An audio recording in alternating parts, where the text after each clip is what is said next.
प्रार्थना तस्मै श्री गुरवे नमः। वाञ्छाकल्पतरुभ्यश्च कृपा सिन्धुभ्येव च पतितानां पावनेभ्यो वैष्णवेभ्यो नमो नमः। जय श्री कृष्ण चैतन्य प्रभु नित्यानंद श्री अद्वैत गदाधर शिवासादि गौर भक्तवृंद। हरे कृष्णा कृष्ण कृष्ण हरे हरे, हरे राम राम राम हरे हरे। तो कल का लास्ट श्लोक में हमने देखा था कि कैसे सभी लोग मिलकर गौर हरि को तैयार करते हैं। तो वो श्लोक फिर से एक बार पढ़ लेते हैं। चंदने लेपित करी सकल शिअंग, मध्ये मध्ये सर्वत्र दिले नाटती गंगा। अर्ध चंद्राकृती करी ललाटे चंदन, तधी मध्ये गंधे तिलक शोभन। अद्भुत मुकुट शोभे शिशिरौपर, सुगंधि मालाए तैला कलेवरा। दिव्य सूक्ष्म पीत वस्त्र त्रिकच्छविदाने, पराइया कजली तेनानीक्षी नयाने। धान्य दुर्वा सूत्र करे करिया बंधन, धरी ते दिले ना रंभा मंजरी दर्पण। सुवर्ण कुंडल दुई श्रुति मूले डोले, नाना रत्न हार बांधी लेना बाहु मूले। तो उनको बहुत सुंदर तरीके से सजाया गया है। सारे अंगों पर, उनके श्री अंगों पर चंदन का लेपन किया गया है। फिर माथे के बीच में अर्ध चंद्र आकार का टीका करते हैं और उसके बीच में तिलक लगाया गया है। फिर सारे देह पर उनका सुगंध वाला तिलक शोभित हो रहा है। उसके बाद उनका जो मुकुट है, बहुत सुंदर मुकुट पहना है उन्होंने। उनके सुगंध वाले पुष्पों की माला धारण किया है। और फिर एक पीले रंग का सूक्ष्म यानी पतला सा कपड़ा होता है, तो उसको बहुत अच्छे से पहना है। फिर आंखों में काजल लिए हैं और धान, चावल का धान होता है, धान और दुर्वा घास का सूत्र बनाकर हाथों में पहना है। फिर रंभा मंजरी, तो कल मुझे इसका मतलब नहीं पता चला था। तो जो उन्होंने अपने हाथों में जो केले का पत्ता होता है, नया नया पत्ता जो केले का आता है, एकदम छोटा कोमल, उसको बोलते हैं रंभा मंजरी। तो वो रंभा मंजरी उन्होंने हाथ में पकड़ा है और एक हाथ में उनके छोटे सा आईना होता है, दर्पण, वो पकड़ा है। और कानों में सोने के कुंडल पहने हैं जो उनके गालों पर लगते हैं। और हाथों में, बाहों में उन्होंने बहुत सारे रत्नों का हार पहन रखा है, अपने दोनों बाहों में ऐसे पहन रखा है उन्होंने। तो इस तरह वो बड़े सुंदर से लग रहे हैं और सुंदर से सजे हैं। ए मते ये शोभा करे ये अंगे, सकल घटना सबे करेले न रंगे। तो इसी प्रकार जो जो आभूषण शरीर में जिस जिस जगह शोभा बढ़ा सकते थे, वे सब आभूषण वहीं वहीं आनंद पूर्वक विन्यास किए गए। और ईश्वरे रंगुति देखी यता नारा नारी, मुग्ध हईले सबे अपना पाशारी। तो प्रभु की मूर्ति करके, दर्शन करके जो भी नर नारी थे, वे सब स्वयं को भूलकर मुग्ध हो गए। यानी जो उनको देख रहा था वो एकदम मोहित हुए जा रहा था उनसे। ऐसा जो भी श्रृंगार के जो भी आभूषण थे, उसको जहाँ जहाँ पहना था उन्होंने वहाँ वहाँ उसको धारण कर लिया था। बहुत सुंदर से सजे हैं। और फिर एक तो वो पहले ही इतने अट्रैक्टिव है, ऑलरेडी वो बहुत अट्रैक्टिव है, तो वो जो आभूषण है वो उनकी शोभा नहीं बढ़ा रहे हैं, बल्कि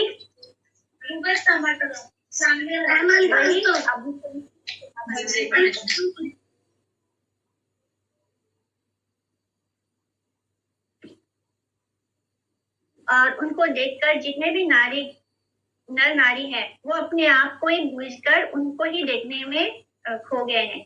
प्रहरे का वेला अच्छे दिन समय, सबे भले न शुभ करा विजय। तो जब सब लगभग एक प्रहर दिन अवशेष रह गया, उस समय सब लोग ने कहा अब विश्वम्भर चंद्र की शुभ विजय यात्रा कराइए।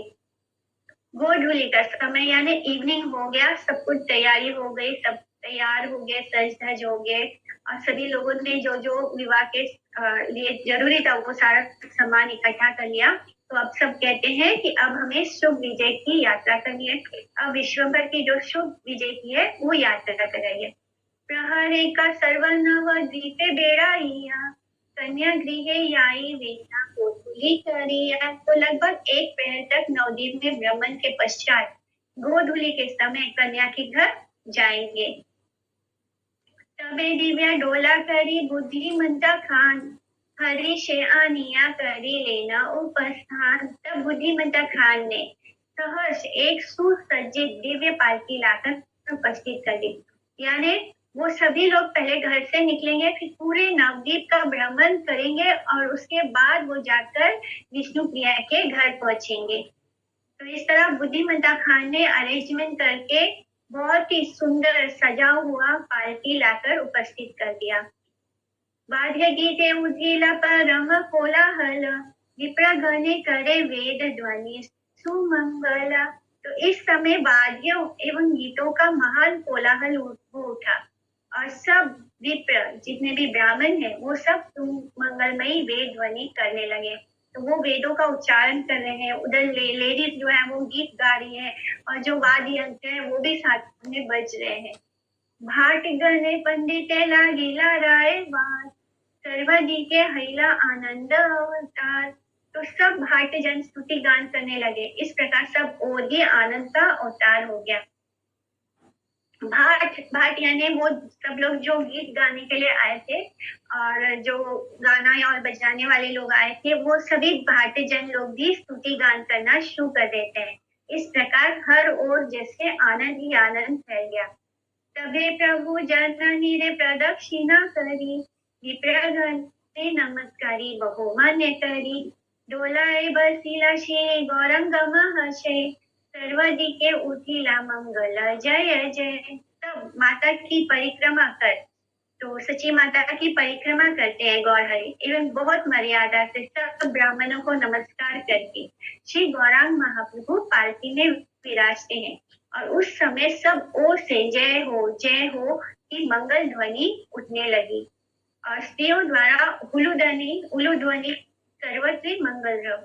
तो जो मैरिड विमेन होती है वो उलू ध्वनि करती हैं, यानी वो उनका तरीका होता है जय जयकार करने का। तो ये इसको बहुत ही शुभ माना जाता है। जो उलू ध्वनि होती है उसको बहुत ही शुभ माना जाता है। नारी गणे दीते लागी लेना जयकार, शुभ ध्वनि बिना कोना दीते नहीं आज। तो सभी स्त्रियां उलू ध्वनि से जय जयकार करने लगी और शुभ ध्वनियों के अतिरिक्त अन्य कोई शब्द किसी और से सुनने में नहीं आ रहा था।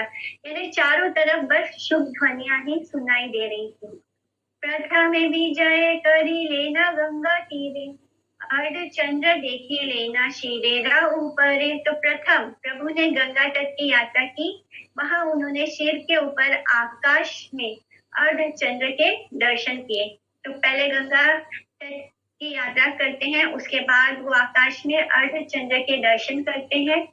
अर्ध चंद्र, अर्ध के बाद में पूर्ण चंद्र। पूर्णिमा की संध्या के समय चंद्र पूर्व दिशा में रहता है, सिर के ऊपर नहीं रहता।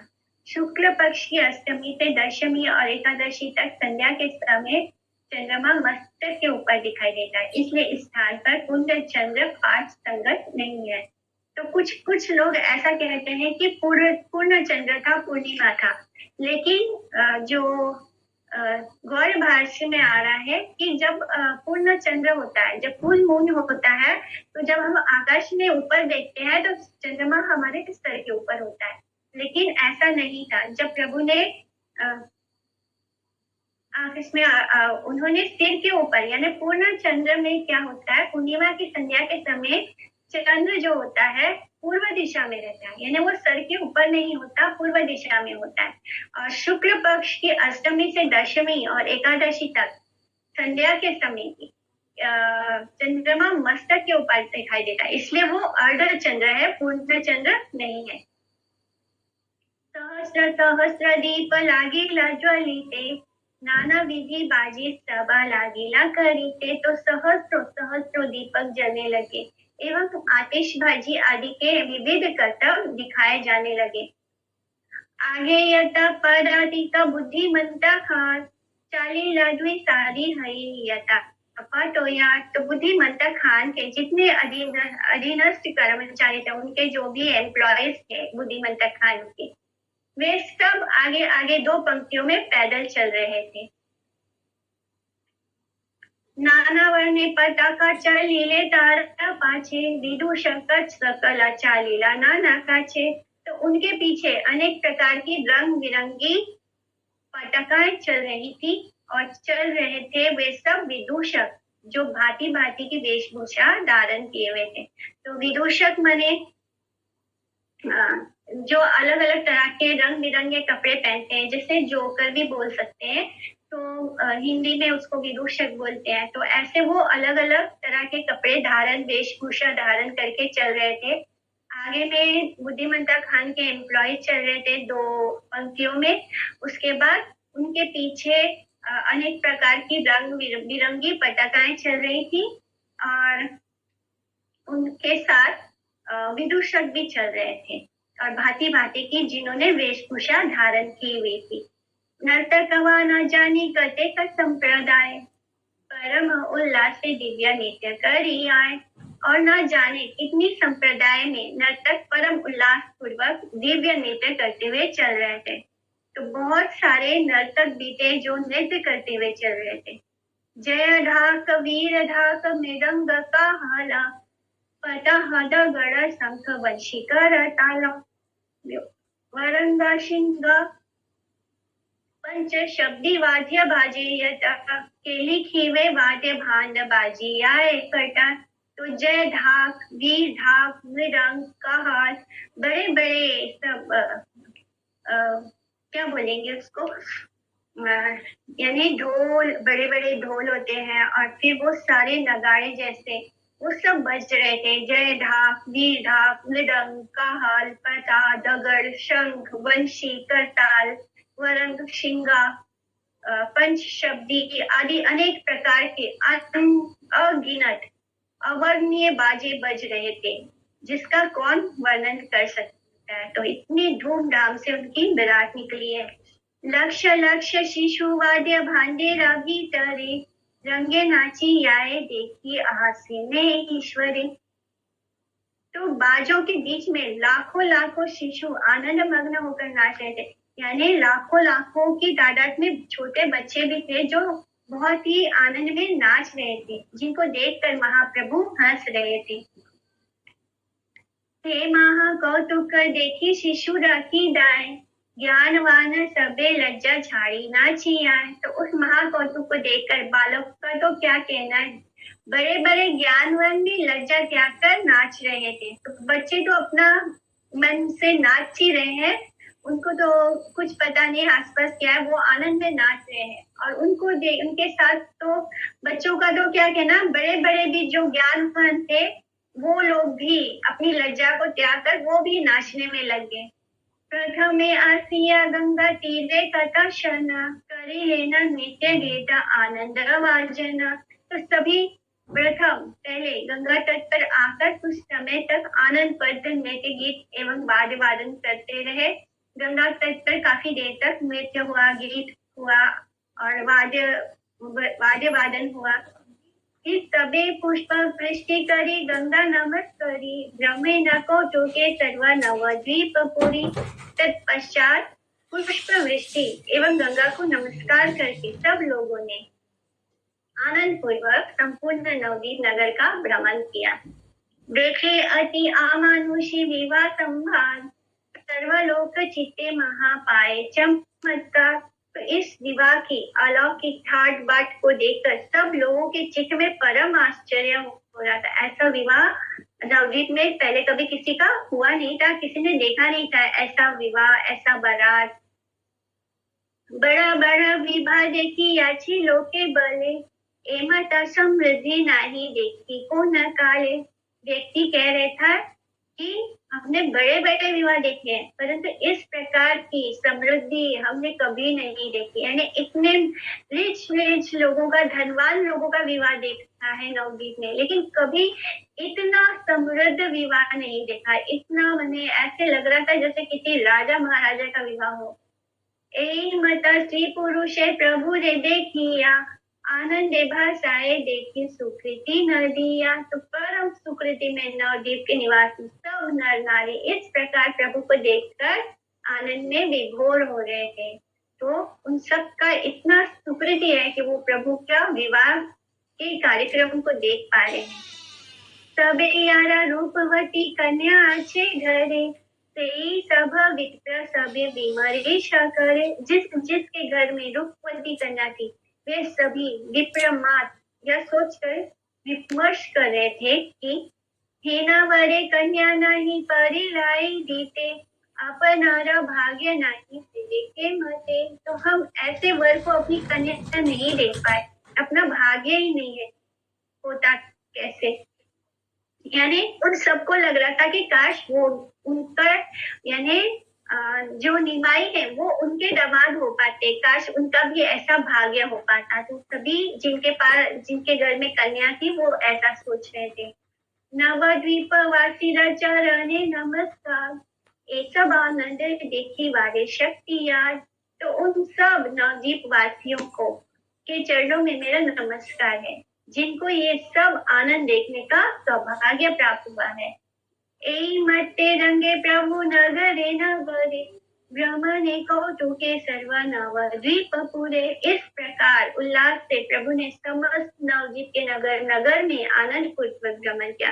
तो ऐसा कोई कोना छोड़ा नहीं नवद्वीप में। उनकी जो बारात है वो पूरे नवद्वीप नगर में आनंद पूर्वक वो भ्रमण किए। गोधूली समय आशी प्रवेश हईते, आए न राज पंडिते राम मंदिरे से। तो गोधूली का समय आने पर माने इवनिंग होने पर प्रभु राज पंडित के घर पहुंच गए, यानी अपने ससुर के घर वो पहुंच गए। महाजय जयकार लागिला हईते, दुई वाद्य भांड वादे लागिला बाजीते। और उस समय महा जय जयकार होने लगा। जैसे वो बारात पहुंचती है उनके घर, तो वैसे ही जोर जोर से और भी जोर जोर से जय जयकार होने लगा। दोनों पक्ष के वाद्यकार, उस तरफ के भी वाद्यकार थे, मानो दोनों के बीच क्या हो रहा है, प्रतियोगिता के रूप में बाजे बजाने लगे। अब ये लड़की वालों की तरफ से भी बाजे बज रहे हैं, और यहाँ तो पहले ही इतने लोग हैं, लाखों के तादाद में लोग हैं जो बाराती बन के आए हैं, और वहां पे ऑलरेडी इतना गाजा बजा हो रहा था, और अब तो दोनों तरफ से होने लग गया। ऐसे लग रहा है दोनों में कंपटीशन हो रहा है। परम संभ्रमे राज पंडित आसिया, डोला हेते कोले करी बसाइला लैया। तो राज पंडित ने बड़े सम्मान पूर्वक प्रभु को स्वयं पालकी से गोद में उठाकर बैठाया, यानी उनको गोद में उठाकर उतारते हैं पालकी से, और फिर उनको आसन देते हैं बैठने के लिए। पुष्पवृष्टि करी लेना संतोष आपने, जामाता देखिया हर्षे देहाला ही जाने। तो बहुत संतोष के साथ राज पंडित ने गौर प्रभु पर पुष्पवृष्टि की, यानी फूल उन पर डाले और करने लगे, और जामाता को देखकर हर्ष से, जामाता यानी उनके जमाई को देखकर हर्ष से आत्मविस्मृत हो गए। तो इतने सुंदर उनके जमाई है, उसको देखकर वो एकदम उसमें अपने आप में ही खो गए वो। तबे वर्णेरा सब सामग्रियानिया, जामाता वरिते विप्रा बसिला आसिया। पाद्य अर्ध आचमनीय वस्त्र अलंकार, यथा विधि दिया कैला वरण व्यवहार। तब वरण की सामग्री लेकर राज पंडित आए और जामाता को वरण करने के लिए बैठे। उन्होंने यथा विधि पाद, अर्घ, आचमन, वस्त्र एवं अलंकार आदि देखकर वरण व्यवहार को संपन्न किया।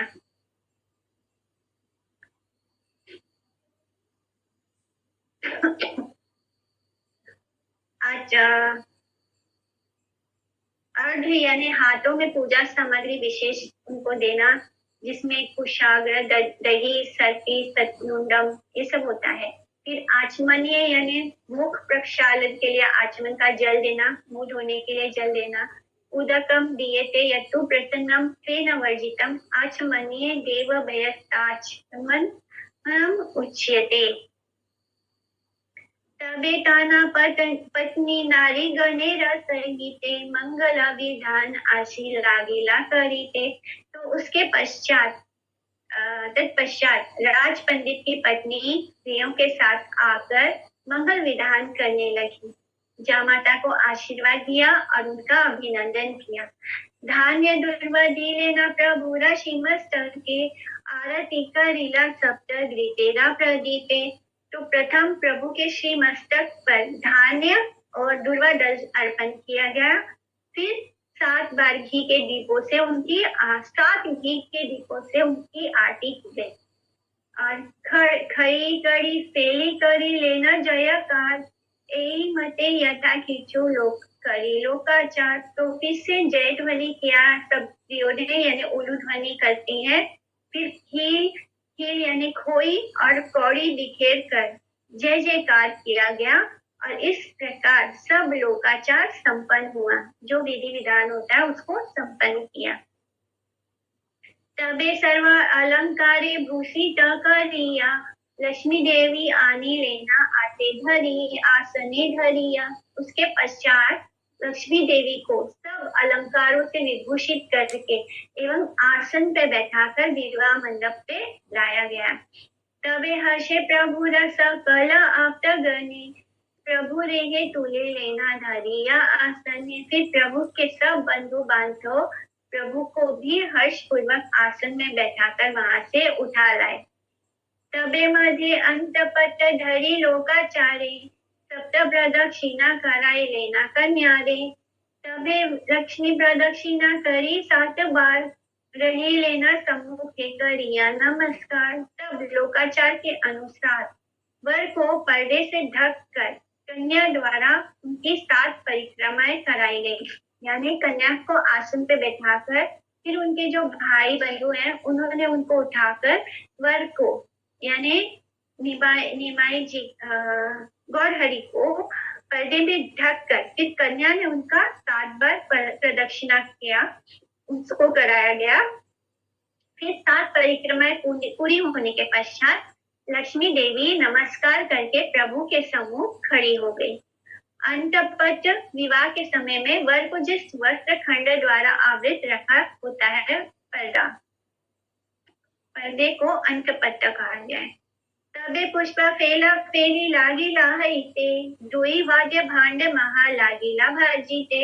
और उस समय वर कन्या के ऊपर पुष्प वृष्टि होने लगी। सभी लोग मिलकर उन पर फूल डाल रहे हैं और दोनों ओर के बाजे जो हैं वो परम उच्च ध्वनि के साथ बजने लगे। जैसे इतने तेज तेज ध्वनि में दोनों तरफ के जो बाजा बजाने वाले हैं वो बहुत तेज तेज ध्वनि में बजाना शुरू कर देते हैं।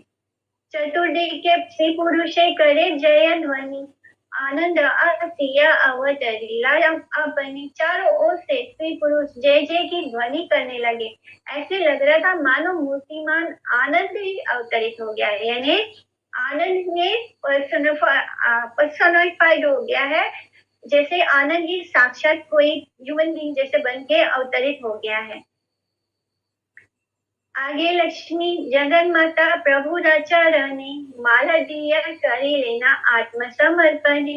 प्रथम जगन माता लक्ष्मी देवी ने प्रभु के श्री चरणों में माला अर्पण कर आत्मसमर्पण किया। तबे गौर चंद्र प्रभु ईशतया लक्ष्मी रागा लाए माला गेले ना तुलिया। फिर मन मन मुस्कुराते हुए श्री गौरचंद्र ने वो माला उठाकर लक्ष्मी के गले में पहना दिया।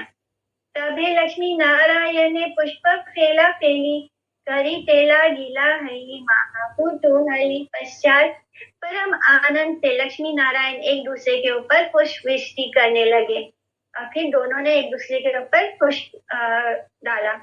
ब्रह्मा आदि देवता सब आलक्षित रूपे पुष्प वृष्टि लागे लेना करी थे तो उस समय जो ब्रह्मा जी थे, देवता भी थे, वो आलक्षित रूप थे। उन्होंने अपना दूसरा वेश बनाकर उधर आकर उन्होंने उल्लास पूर्वक पुष्पों की वर्षा की। इस तरह गौर नारायण और महालक्ष्मी स्वरूपिणी श्रीमती विष्णुप्रिया देवी की एक दूसरे के प्रति पुष्पमाला निक्षेप द्वारा अलौकिक भाव से सेवा ग्रहण और सेवा प्रदान लीला का दर्शन करते करते ब्रह्मा आदि विष्णु भक्त देवता भी लोगों के नेत्रों से अदृश्य रहकर परम आनंद से पुष्प वर्षण यानी पुष्प की वर्षा करने लगे। आनंद विवाद लक्ष्मी गणे प्रभु गणे, उच्च करी वर कन्या तोले हर्ष मने। तो उसके बाद आनंद विवाद होने लगा, जिसमें लक्ष्मी के पक्ष वाले लक्ष्मी को और प्रभु के पक्ष वाले प्रभु को हर्ष युक्त मन से श्रेष्ठतम पदवी पर बैठाने लगे। तो कोई लक्ष्मी जी को ऊपर बैठा देता और तो कोई गौर हरि को ऊपर बैठाता। तो इस तरह दोनों में एक आनंद विवाद हो रहा है, यानी हंसी मजाक होता है, हाथ परिहास होता है। तो इस तरह यहाँ भी आनंद में ये सब कुछ हो रहा है, कोई ऐसा वाला विवाद नहीं हो रहा है, खुशी खुशी ये सब हो रहा है। तो पहले कोई लक्ष्मी जी को ऊपर बिठाता, लक्ष्मी जी यानी विष्णु प्रिया, और फिर कोई उनसे ऊंचे आसन पर गौर हरि को बिठा देता, फिर कोई उनसे ऊंचे आसन पर लक्ष्मी जी को बिठा देता। तो इस तरह दोनों में आनंद विवाद चल रहा है। शने जी ने प्रभु गणे, लक्षणे लक्ष्मी गणे, हाथी हाथी प्रभु ने बोलाए सर्वजने। तो कभी वर पक्ष जीत जाता तो कभी कन्या पक्ष। जब कन्या पक्ष की जीत हो जाती तो सभी लोग हंस हंस कर प्रभु को बोलने लगते। ईशता हसीला प्रभु सुंदर शिमुखे, देखी सर्वलोक भासे परम आनंद सुखे। तो उस समय प्रभु सुंदर श्रीमुख से तनिक सा हंस देते, तो उसको देखकर सब लोग परम आनंद सुख में विभोर हो जाते। प्रभु थोड़ा सा हंसते तो सभी लोग एकदम आनंद में डूब जाते उनकी मुस्कान देखकर। सहस्र सहस्र महाताप दीप ज्वले, करने की छु नाही सुनी बाजे को लहले। तो हजारों हजारों बड़ी मशालें जल रही थी। बाजों के कोलाहल से कानों में कुछ भी सुनाई नहीं देता था।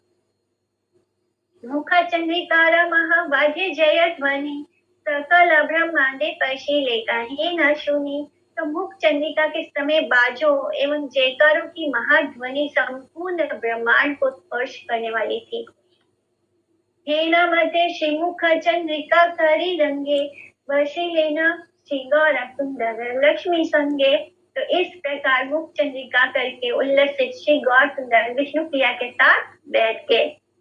तबे राजा पंडित परम हर्ष मने, वशी लेना करी वारे कन्या संप्रदाने। तो तब राज पंडित परम प्रसन्न मन से कन्या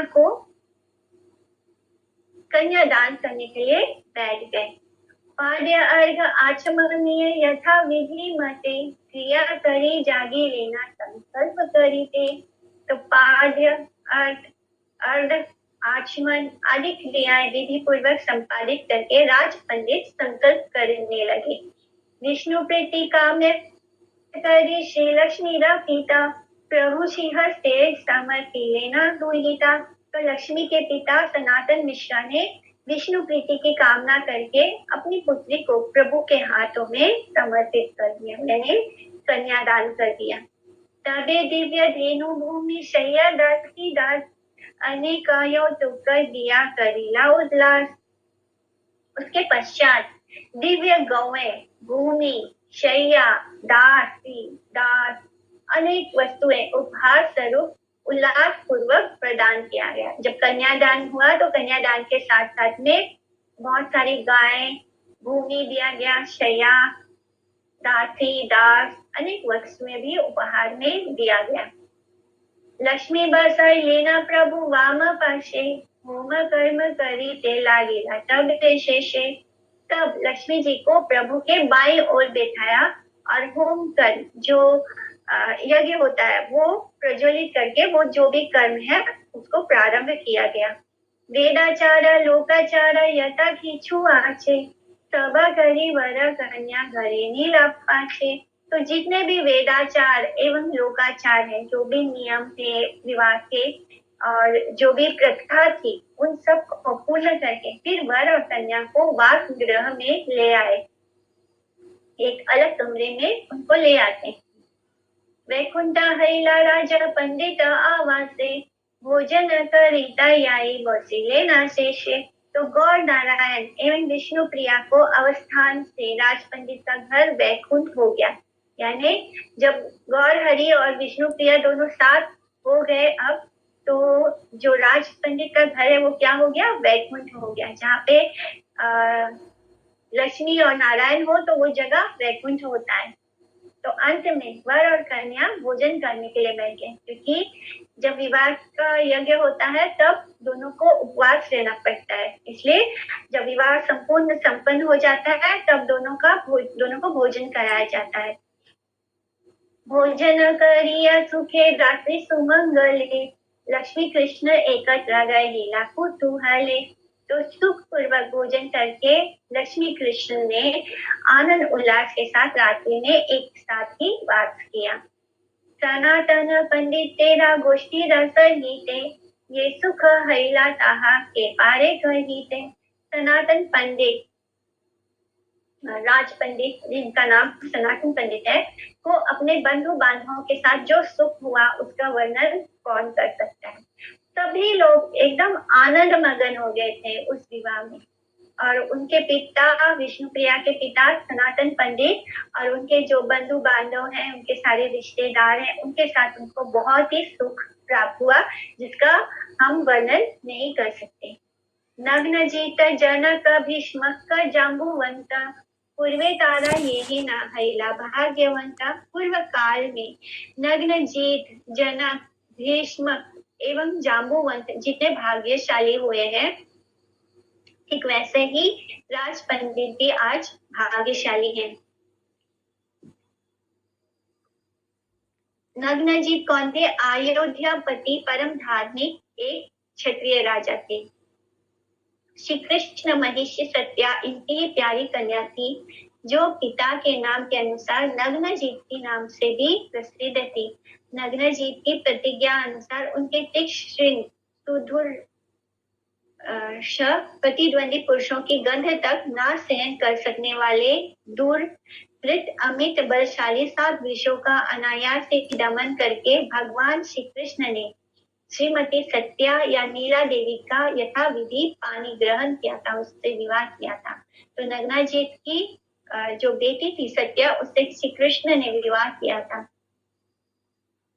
जनक विदय मिथिला के अधिपति के ज्येष्ठ पुत्र, दूसरा नाम तीरध्वज, उन्होंने पुत्र प्राप्त करने के लिए यज्ञ भूमि को जोतने के समय हल के अग्रभाग द्वारा एक आयोनी संभवा कन्या प्राप्त की थी। इस कारण यह तीरध्वज कहलाए एवं यह कन्या गीता नाम से प्रसिद्ध थी। इनकी और सजात कन्या का नाम उर्मिला एवं अनुज का नाम कुशध्वज था। पूर्व काल में दक्ष यज्ञ ध्वंस के पश्चात भगवान महादेव ने इनके ही पूर्व पुरुष देवराज के हाथों में अपना धनुष न्याय रूप से प्रदान किया था। अपनी आयोनी संभावा पालिता कन्या भगवती सीता देवी को उनके योग्य किसी वीर श्रेष्ठ वर के हाथों में संप्रदान करने की इच्छा से उनको वीर शुल्का अर्थात जो अमित वीर्य बल द्वारा पूर्वोक्त महादेव के धनुष में प्रत्यंशारोपण कर सकेगा, वही इस कन्या रत्न को पत्नी रूप से प्राप्त करेगा। इस प्रकार के प्रण में आबद्ध करके रखा। किंतु सीता देवी का पानी ग्रहण करने के लिए नाना देशों के क्षत्रिय राजा मिथिला में आकर उस हर धनु में प्रत्यंशारोपण की बात तो दूर, उसे उठाने में भी समर्थ नहीं हुए।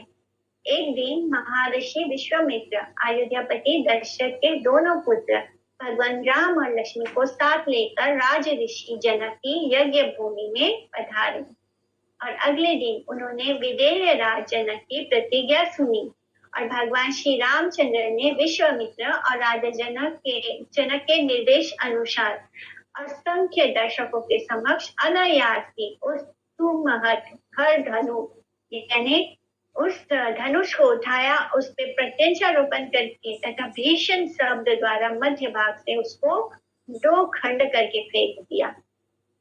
जिसको कोई उठा भी नहीं पा रहा था उसको राम जी ने 2 खंड में कर दिया, तोड़ दिया। इसके बाद यथाविधि अपनी महालक्ष्मी श्रीमती सीता देवी का पानी ग्रहण किया, उनसे विवाह किया। इस तरह राजा जनक को जो खुशी प्राप्त हुई थी, ठीक वैसे खुशी राज पंडित को प्राप्त हुई है।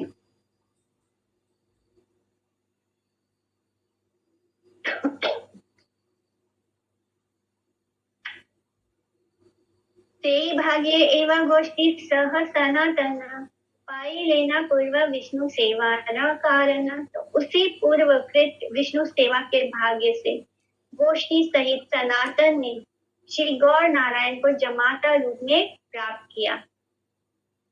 तबे रात्रि प्रभाते ये छील लोकाचार सकल करीला सर्व भुवने रासार। तो रात्रि के बाद प्रभात होने पर दूसरे दिन के जो लोकाचार थे, जो विधि विधान थे विवाह के, प्रभु ने उन सभी को संपादित किया, उनको पूरा किया।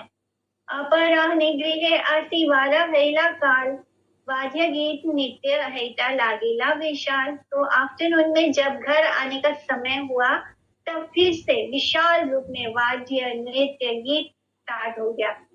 चतुर्थी के जय ध्वनि लागे ताते नारी गण जयकार लागे नादीते।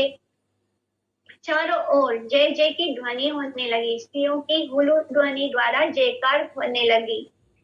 कहीं पे उलू ध्वनि हो रहा है, कहीं पे नगाड़े बज रहे हैं, कहीं पे ढोल बज रहा है, कहीं पे मृदंग बज रहा है, करताल बज रहा है, बांसुरी बज रही है, तरह तरह के वाद्य यंत्र बज रहे हैं सब एक साथ। विप्रगण आशीर्वाद लागिला करीते यात्रा योग्य श्लोक सबे लागिला पढ़ीते। तो सब ब्राह्मण नवदंपति को आशीर्वाद करने लगे। जितने ब्राह्मण थे उन्होंने निमाई को और लक्ष्मी देवी को आशीर्वाद दिया, साथ ही यात्रा के योग्य श्लोक को पढ़ने लगे।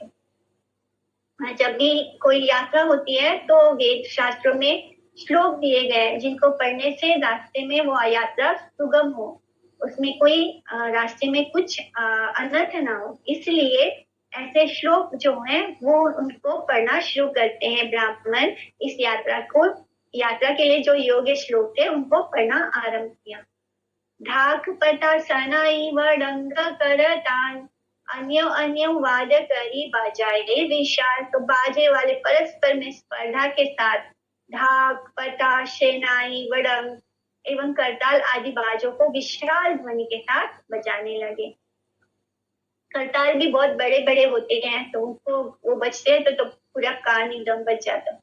तबे प्रभु नमस्कारी सर्व मान्य गण लक्ष्मी संगे डोला एक श्रीला आरोहना। तब प्रभु ने सभी माननीय जनों को नमस्कार किया, वहां पे जितने भी बड़े थे उन सबको नमस्कार किया और लक्ष्मी के साथ पालकी में आरोहण किया।